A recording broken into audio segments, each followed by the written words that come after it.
Dear students, आपको मधु science classes के YouTube channel पर मैक्सिमम वीडियोस मिल रहे होंगे। क्लास 10th भी चालू की है, 6th 7th 8th भी चालू की है। SST, मैथमेटिक्स, इंग्लिश, केमिस्ट्री सारे सब्जेक्ट हमने चालू कर दिए हैं और फिजिक्स, बायोलॉजी, मैथमेटिक्स के टॉपिक भी और लेसन भी हम आज या कल में चालू कर देंगे। आप वीडियो देखते रहिए। और स्कूल्स की हमारी प्लानिंग है कि लाइव क्लासेज भी हम स्टार्ट करना शुरू कर रहे हैं, तो आपसे कांटेक्ट कर लिया जाएगा। डायरेक्टर सर से आप खुद भी कांटेक्ट कर सकते हैं। तो किस प्रकार से लाइव क्लासेज स्टार्ट होंगी, कैसे होंगी, वो आपको बता दिया जाएगा। और दूसरी बात, काफ़ी सारे वीडियोस 12th के भी हैं, 11th के भी हैं, लेकिन हमारे एक विशेष प्रकार के बच्चे होते हैं एग्रीकल्चर के। उनके लिए कोई उनको 12th पास करने वाला लग रहा होगा, हमारी तो कोई शुद्ध ले ही नहीं रहा, हमसे तो कोई मतलब ही नहीं है टीचर्स को। तो ऐसा नहीं है, आज से शुरू कर रहे हैं जेट की क्लासेस के लिए भी। तो जो जेट के स्टूडेंट्स हैं, एग्ज़ाम तो देखो डेफिनेटली होगा ही होगा, कुछ लेट हो सकता है, लेकिन घर बैठे बैठे करें क्या। तो उन जेट के बच्चों को हम भी कंसीडर करते हुए, साथ में मिलाते हुए वीडियोज स्टार्ट कर रहे हैं। तो केमिस्ट्री की वीडियोस तो आपको आज अपलोड मिल जाएगी। टॉपिक वही रहेगा, जेट क्लासेस के नाम से रहेगा। टॉपिक पीरियोडिक टेबल है। तो आज एक छोटा सा टॉपिक हम मेंडलीफ की आवर्त सारणी के बारे में आपको बताते हैं। तो आप देखो, सीखो, समझो, बहुत अच्छा आपको लगेगा। और रोज़ाना नई वीडियो केमिस्ट्री के और कोशिश करेंगे एग्रीकल्चर के और बायोलॉजी के भी आपको वीडियो मिलते रहें। तो सभी जेट के स्टूडेंट्स इस बात को ध्यान रखें और ये वीडियो देखें और चैनल को सब्सक्राइब करना नहीं भूलें। चैनल का नाम है मधु साइंस क्लासेस। सबने आवर्त सारणी का नाम जरूर सुना। तो ये आवर्त सारणी से रिलेटेड जो चीज़ें हैं वो आपके 11th में भी रहती हैं, 12th में भी रहती है। आगे कॉम्पिटिशन में जेट की क्लासेज होती हैं, नीट की क्लासेज होती हैं, उनमें भी काफ़ी सारे क्वेश्चंस आते हैं, बच्चे नहीं कर पाते हैं। तो आज ऐसी ट्रिक सिखाएंगे, ऐसी एक चीज़ सिखाएंगे आपको, जिससे आप कैसा भी क्वेश्चन आए वो आराम से बिल्कुल ईजी वे में आप उसका आंसर दे सकते हैं। आपको एक बोर्ड दिख रहा होगा, इस बोर्ड पर मैंने कुछ क्वेश्चंस लिखे हुए हैं। इन क्वेश्चंस को मैं बोल भी रहा हूँ, आपको दिखाई भी दे रहे होंगे। इन क्वेश्चंस के आंसर हम देखते हैं। अभी आपको लगेगा हमको तो कुछ ही नहीं आ रहा, या किसी बच्चे को आ रहा हो, ये और अच्छी बात है। जिनको नहीं आ रहा उनको भी आज हम बताएंगे किस प्रकार से ऐसे क्वेश्चंस को हम सॉल्व कर सकते हैं। बहुत आसान तरीका है, ध्यान से देखिए वीडियो को। और सबसे पहले हमारे चैनल को सब्सक्राइब करना नहीं भूलें। सब्सक्राइब करने के बाद इसमें एक घंटी जैसा चिन्ह आता है, बेल आइकन, उस बेल आइकन को दबाइए ताकि आपको अपने हैंडसेट पर, आपके मोबाइल पर नोटिफिकेशन मिलता रहेगा कि आज हमारे सर ने ये वीडियो डाली है। स्क्रीन पे आएगा, उसको ओपन करके अपना वीडियो तुरंत देख सकते हैं। तो स्टूडेंट्स, हमारा देखो पहला क्वेश्चन लिखा हुआ है मेंडलीफ की आवर्त सारणी। मेंडलीफ नाम सुना होगा आपने 11th क्लास में। आवर्त सारणी क्या है? केमिस्ट्री की रीढ़ की हड्डी, ये पूरी जान है केमिस्ट्री।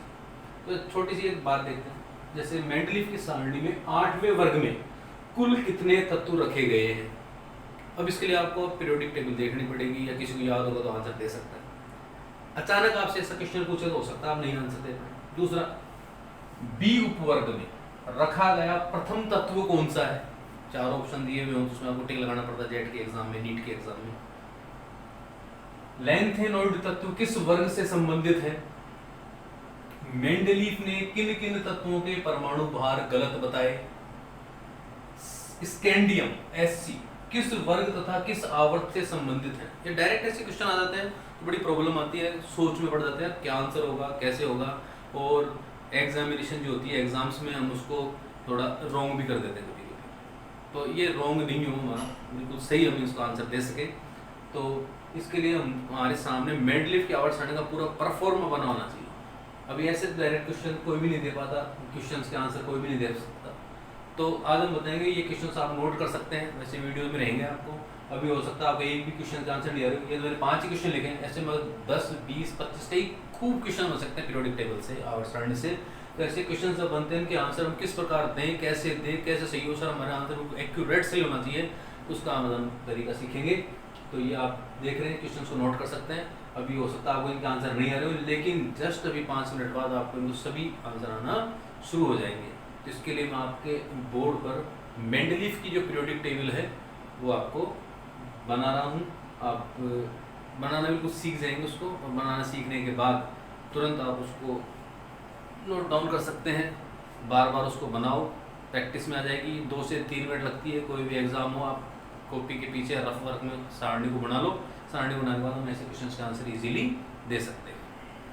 स्टूडेंट्स, ये एक मेंडलीफ की आवर्त सारणी का चार्ट है। तो बड़ा आसानी से बना सकते हैं। आपको इस प्रकार से 1 2 3 4 5 6 7 8 9 इनको बोलते हैं वर्ग, ग्रुप। आपको 9 तो वर्ग बनाने, 9 वर्ग। और ऐसी जो है किसी 1 2 3 4 5 6 और 7 ये होते हैं आवर्त, पीरियड्स। तो 9 और 7। तो क्वेश्चन एक और बन गया, मेंडलीव के आवर्त सारणी में कुल कितने वर्ग थे? तो कितने वर्ग थे? 9 वर्ग थे। कितने वर्ग थे? 9। ये क्वेश्चन हो गया छोटा सा।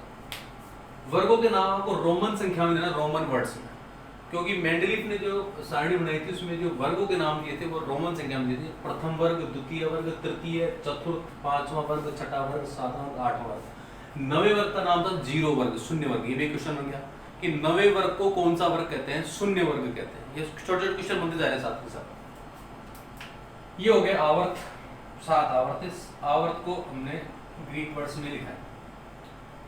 हर वर्ग के 2 वर्ग थे। फर्स्ट के 2 थे ए और बी, ये होते हैं सब ग्रुप। सेकंड के भी 2 ग्रुप थे, ए और बी। थर्ड के भी 2 थे, ए और बी। फोर्थ के भी 2 उपवर्ग थे, ए और बी। फिफ्थ के भी 2 थे, ए बी। सिक्स के भी 2 थे, ए बी। सेवंथ के भी 2 थे, ए बी। एट्थ और 0, इन दोनों वर्गों का कोई उपवर्ग नहीं था। एक नया क्वेश्चन और बन चुका है, क्या कि मेंडलीव की आवर्त सारणी में किन वर्गों के उपवर्ग नहीं थे? तो आंसर हो गया 8वां और 0। इन दोनों वर्गों का कोई उपवर्ग नहीं था। अब इसको फिल करते हैं। तो कुछ तत्व तो हमको आते ही है। हमको देखो ये लास्ट ग्रुप सबने पढ़ा हुआ है, सबको बताते हैं इसमें अक्रिय कैसे भरी जाती है। तो helium, neon, organ, krypton, xenon और रेडॉन। याद करने का तरीका बता रखा होगा आपके टीचर्स ने। हीना, नीना और करीना, जीनत, रानी। इनके परमाणु क्रमांक जो होते हैं सबको याद है। इसका होता है 2, इसका होता है 10, इसका होता है 18, इसका होता है 36, इसका होता है 54 54 और इसका होता है 86। ये इनके परमाणु क्रमांक। ये लास्ट थोड़ा आप कर सकते हैं। भरने के बाद आप यहाँ से स्टार्ट करेंगे। ए में हाइड्रोजन, हाइड्रोजन और हीलियम 2, क्योंकि सबको बताया प्रथम वर्ग में कितने तत्व थे? 2 एलिमेंट रखे गए थे फर्स्ट ग्रुप, इसलिए इसका नाम रखा गया वेरी शॉर्ट पीरियड, यानी अति लघु आवर्त। क्या नाम दिया इसका? अति लघु आवर्त। तो प्रथम आवर्त का नाम है अति लघु आवर्त। इसमें कितने तत्व रखे गए? 2, एक हाइड्रोजन और एक हीलियम। हाइड्रोजन का परमाणु क्रमांक सबको पता कितना होता है? 1। 1 के बाद ये 2 आ गए और कुछ नहीं बढ़ना, बस ये पहला वर्ग का आवर्त। फिर यहाँ पर नंबर 3 लिथियम। लिथियम के बाद सबको पता आता है बेरिलियम। बेरिलियम के बाद आता है बोरोन। ए में भर रहे हैं, बी में नहीं भर रहे। बोरोन के बाद कार्बन, नाइट्रोजन, ऑक्सीजन और फ्लोरीन। फ्लोरीन का नंबर सबको पता है 9 होता है, 10वां आगे रखा हुआ है, इसलिए हमको यहाँ पे कुछ फिल नहीं करना। तो ये कितने तत्व हो गए? 8 तत्व। तो दूसरे वर्ग में रखे गए थे 8 तत्व। इसका नाम रखा गया लघु आवर्त। क्या नाम था इसका? शॉर्ट पीरियड, लघु आवर्त। नियोन के बाद सोडियम, सोडियम आता है 11 पे। मैग्नीशियम 12 पे। एल्यूमिनियम, सिलिकॉन, फिर आता है इसके बाद फॉस्फोरस, सल्फर और क्लोरीन। क्लोरीन 17 नंबर पे आता है, 18वां आगे रखा हुआ है, इसलिए आपको यहाँ पर भी कुछ नहीं करना। इसमें कितने तत्व रखे गए थे? 8 तत्व इसमें रखे गए थे। इसको भी लघु आवर्त नाम दिया गया। 18 का 19 नंबर से होता है पोटेशियम, आता है 19। पोटेशियम के बाद आता है calcium, scandium, titanium, vanadium, chromium, यहाँ आता है मैग्नीज। अब मैग्नीज आता है 25 नंबर पे, यहाँ पर रखा हुआ 36। यहाँ तो 17 के बाद 18 का कुछ भरना ही नहीं। अब देखिए 25 के बाद 36, यानी अभी तत्व हमारे बाकी। कहाँ भरेंगे हम? 26वां यहाँ पर, 27वां भी यहाँ पर और 28वां भी यहाँ पर। निकिल, ये हो गया 26, ये हो गया 27 और ये हो गया 28। अभी भी हमारा काम नहीं चला। अब 29वां तत्व रखा जाएगा बी में। बी में एक भी हमने तत्व नहीं रखा, तो कॉपर रखेंगे। सी आता है 29 पर और जिंक आता है 30 पर। ये 30 और ये 29। अब 30 के बाद आपको तत्व नहीं भरना है, और ये तत्व कैसे याद करेंगे वो भी हम बताएंगे मोजले की और सारणी में। फिर यहाँ पे नंबर रख देता हूँ, बी में रखेंगे यहाँ ए और इस कोने पर बी। 30 के बाद 31, 31 के बाद 32 के बाद 33, 33 के बाद 34, 34 के बाद 35 और 36। इस प्रकार से मेंडलीव पीरियोडिक टेबल बढ़ गया। इसमें तत्व हो गए पूरे 18 तत्व। इसका नाम दिया गया था दीर्घ आवर्त, लॉन्ग पीरियड। 36 के बाद अब वापस 37 ए में आएगा। 37, 38, 39, 39, 40, 41, 42, 43 के बाद फिर 3 तत्व 44, 45, 46, 46 के बाद 47 अब बी में पहुंच गए। 47, 48, 49, 50, 51, 52, 53, वापस 54 आ चुका। हमारे ये वापस इसमें कितने हो गए? 18 एलिमेंट हो गए। इसका नाम भी वही था, लॉन्ग पीरियड, दीर्घ आवर्त। 54 के बाद 55, 56, 57। 57 से सब होता है एलिमेंट नीचे चले जाते हैं, क्योंकि ये रेयर अर्थ मेटल दुर्लभ तत्व होते हैं जिनको अलग भरा जाता है। 58 यहाँ आएगा। 59, 61, 2, 3, 4, 5, 6, 67, 68, 69, 70 एंड 71। यहाँ आ जाएगा सीधा सीधा 72। इसके बाद 72 के बाद 73, 74, 75, फिर यहाँ वही 3 एलिमेंट 76, 77 और 78। अभी 86 है। 78 के बाद आएगा यहाँ पर 79, 80, 81, 82, 83, 84, 85 और 86। देखो 18 एलिमेंट यहाँ हो गए, 14 एलिमेंट यहाँ हो गए, 14, 18, 32। तो ये पूरे, ये भी 6 आवर्ती है, 6th पीरियड ही माना जाता है, ये 6ठा आवर्त। तो 32 तत्व इसका नाम होता है अति दीर्घ आवर्त, वेरी लॉन्ग पीरियड। फिर 86 के बाद 87, 88, 89 से फिर गायब। 90, 91, 92, 93, 94, 95, 96, 97, 98, 99, 100, 101, 102, 103। यहाँ सीधा आएगा 104, 105, 106, 107। यहाँ तक आपको मेंडलीव पीरियोडिक टेबल पढ़नी है, कंप्लीट हो चुका है। ये वापस 7th पीरियड ही माना जाता है, 7वां आवर्त। तो हमारी मेंडलीव की पीरियोडिक टेबल कंप्लीट हमने फिल कर ली है। अभी हो सकता है मैं तुमको बता रहा हूँ तो इसमें 5-7 मिनट लगी हो। आप इसको बार बार प्रैक्टिस करोगे, बनाओगे तो इसमें नंबर लिखना, गिनती सबको आती है, जिंक तक का याद रखना, तो आप आराम से इजीली इसको बना सकते हो, प्रैक्टिस कर सकते हैं। अब हमारे क्वेश्चंस की बात करते हैं। मैंने अभी लिखे थे, स्क्रीन पे आपको देखे थे। पहला क्वेश्चन लिखा था, आपको पता होगा क्या लिखा था पहला क्वेश्चन। जो भी पहला क्वेश्चन लिखा था उसका क्या आंसर था, अब तो आप इसको देख के बता सकते हो आराम से। 8वें वर्ग में कुल कितने तत्व थे? तो देखो ये 8 वर्ग, 1, 2, 3, 4, 5, 6, 7, 8, 9 आंसर है। यानी ये हमारे सामने होनी चाहिए, तो हम कोई सा क्वेश्चन है मेंडलीव पीरियोडिक टेबल का इजीली कर सकते हैं। एक क्वेश्चन था उसके अंदर बी उपवर्ग में रखा गया प्रथम तत्व कौन सा है? बी उपवर्ग। तो बी में देखो यहाँ पे कुछ नहीं रखा, यहाँ पे सबसे पहले रखा कॉपर। इससे पहले मैंने बी में कुछ नहीं रखा, तो आंसर हो गया कॉपर। बी उपवर्ग में रखा गया प्रथम तत्व कॉपर है। बी उपवर्ग में रखा गया द्वितीय तत्व जिंक है, परमाणु क्रमांक पूछ सकता है। बी उपवर्ग में रखे गए प्रथम तत्व का परमाणु क्रमांक क्या होता है?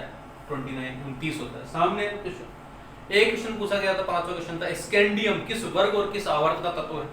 ये रहा स्कैंडियम, एस वर्ग, ये रहा 3rd ए और आवर्त है 4था। ये रहा क्वेश्चन 3rd ए और 4th, ये इसका आंसर हो गया। एक क्वेश्चन पूछा गया था लैंथेनोइड तत्व, 6ठे आवर्त, इन तत्वों को बोलते हैं लैंथेनोइड और इनको बोलते हैं एक्टिनोइड। लैंथेनोइड और एक्टिनोइड। तो लैंथेनोइड किस वर्ग से? आवर्त तो 6ठा है, वर्ग कहां से गायब हुई है? 57 से गायब हुए। तो यही 58 भरा, यही 59 भरा, यही हमने 71 तक भरे, फिर आके आए तो हमने यही भरे सब कुछ। तो कौन सा वर्ग है? 3rd ए। तो लैंथेनोइड 3rd ए के हैं और एक्टिनोइड भी 3rd ए वर्ग से संबंधित होते हैं। कोई सा क्वेश्चन पूछ सकते हैं, वो आप खुद ही बता सकते हो। मैं पूछूं वही कि परमाणु क्रमांक 33 वाला तत्व किस वर्ग में रखा गया? 5th बी में रखा गया। तो सामने क्वेश्चन आ गया। कोई सा क्वेश्चन पूछ सकते हैं, इजी वे में हम दे सकते हैं इसके आंसर। और ये तो पीरियोडिक टेबल हो गई पूरी कंप्लीट। आप इसको नोट करो, बनाओ, बार बार प्रैक्टिस करो। आप कभी भी किसी भी प्रकार से कोई आंसर गलत नहीं करोगे, मेरा पूरा विश्वास है। और आप इसको बना के प्रैक्टिस करते रहो। अब एक क्वेश्चन और डाला गया था उसके अंदर कि मेंडलीव ने किन किन तत्वों के परमाणु भार गलत बताए, वो मैं अभी आपको बता रहा हूँ। इसको रफ करके आप इसको वीडियो को पॉज करके भी नोट कर सकते हैं नोट करने के बाद आप इसकी प्रैक्टिस करो। प्रैक्टिस करने के बाद आप खुद ही क्वेश्चन बनाओ, खुद ही पूछो, खुद ही देखो, किसी आपको लगेगा यार तो बड़ा इजी चीज़ है। तो अभी बात कर रहे हैं हम इसकी मैंड्रिल की आवर्त सारणी की कमियां क्या क्या थी, कुछ इसके ड्रॉबैक्स भी थे, कुछ कमियां थी। तो कमियों वाला क्वेश्चन है, किन किन के परमाणु भार गलत होता है, आप इसको नोट कर सकते हैं। मैं वापस अभी बता रहा हूँ आपको। अब देखते हैं मेंडलीव की आवर्त सारणी की कमियां। तो मेंडलीव की आवर्त सारणी की कमियां देखने से पहले हमको ये पता होना चाहिए, ये पता सबको रहता है या होगा कि मेंडलीव की आवर्त सारणी जो थी परमाणु भार के बढ़ते क्रम पर आधारित थी।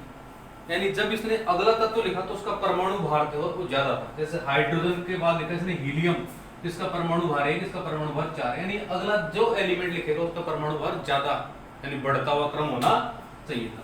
ये इसकी सारणी की विशेषता थी कि हर अगले तत्व का परमाणु भार पिछले तत्व से अधिक। तो जो ज्यादा क्वेश्चन पूछे जाते हैं इन दो टॉपिक से। कमियां काफी सारी होती है लेकिन वहां से कोई क्वेश्चन बनता नहीं है। क्वेश्चन बनता जैसे एक क्वेश्चन अपन ने भी पूछा भी था कि किन किन तत्वों के परमाणु भार गलत होता है। तो परमाणु भार गलत बता दिया इसने, क्योंकि आवर्त सारणी परमाणु भार पर आधारित थी, फिर भी परमाणु भार गलत बता दिए। किन किन तत्वों के बताए इन्होंने गलत? यूरेनियम, बेरिलियम और इंडियम, इन 3 तत्वों के परमाणु भार मेंडलीफ ने गलत बता दिए। याद करने का तरीका आपको, यू बेईमान इंसान, आप इसको ऐसे याद कर सकते हैं, हमेशा याद रहेगा जून भर यू बेईमान इंसान, ये परमाणु भार गलत है। यू यानी यूरेनियम, बेईमान यानी बेरिलियम, इंडियम यानी इंसान। दूसरी जो इसकी मेजर कमी थी, जो बड़ी कमी दी इन्होंने अपनी पीरियोडिक टेबल में, मैंने पहले बता दिया बढ़ते क्रम पर आधारित थी, इंक्रीजिंग ऑर्डर पर थी बेस्ड इनकी पीरियोडिक टेबल। तो लेकिन उन्होंने कुछ जगह बढ़ने की जगह कौन सा क्रम कर दिया? घटता हुआ क्रम, डिक्रीजिंग ऑर्डर में रख दिया। तो बहुत बड़ी गलती होगी। तो खुद ही कह रहे हैं मेरा अगला तत्व अधिक परमाणु भार वाला होगा, खुद ही ने अगले तत्व को छोटे परमाणु भार वाला लिख दिया, तो कमी है ही। तो कहाँ ऐसा कौन कौन से सेट बने? तो ये देखिए, ऑर्गन के बाद इन्होंने पोटेशियम रखा था, तो ऑर्गन का परमाणु भार देखा गया था 39.9, इसका तो 39.1। तो अगला तत्व था 18 और 19वां तत्व था, तो परमाणु भार ज्यादा होना चाहिए था, लेकिन परमाणु भार क्या हो गया? कम। एक सेट तो ये था ऑर्गन और क्रिप्टन, एक था टेलुरियम और आयोडीन, एक था टेंटेलम और प्रक्टोनियम एफ ब्लॉक में, और एक था कोबाल्ट और निकल। ये 4 सेट ऐसे थे जिनमें परमाणु भार, ये युग्म ऐसे हैं, ये पेयर ऐसे हैं जिनमें परमाणु भार बढ़ा नहीं था, परमाणु भार घटा था। अब सर याद कैसे करें? बड़ा सरल सा तरीका, इसको याद कर सकते हैं। आमिर खान, आमिर खान, तेरी इच्छा, टी से तेरी, आई से इच्छा, टीए ठंडा, पीए पेप्सी, सीओ क्यों, और एनआई नहीं। याद हो गया? आमिर खान, तेरी इच्छा, ठंडा, पेप्सी, क्यों नहीं। तो आमिर खान का ARK, तेरी इच्छा का TEI, ठंडा पेप्सी का TAPA, और क्यों नहीं का कोबाल्ट निकल। तो 4 सेट। तभी ऐसा क्वेश्चन आ जाता है, निम्न में से कौन से युग्म में परमाणु भार का घटता क्रम है? तो ये 4 ऐसे सेट है जिससे परमाणु भार बढ़ा नहीं, परमाणु भार घटा था, और उसका याद करने का ट्रिक ये। तो ऐसे काफी सारी चीजें केमिस्ट्री में जो बहुत इजी वे में सीख सकते हैं। ये हमने तो आज छोटा सा एक बताया आपको, मेंडलीव की पीरियोडिक टेबल कैसे बनाएंगे, उसके क्वेश्चंस कैसे करेंगे, तो आसानी से आपको समझ में आएगा, मुझे पूर्ण विश्वास है। और अब आगे की बात यही है कि नेक्स्ट वीडियोस जो हैं हर सब्जेक्ट के, आपके फिजिक्स, केमिस्ट्री, मैथमेटिक्स के चालू हो रहे हैं, तो आप उनको देखें, अपने सर से डिस्कस करें,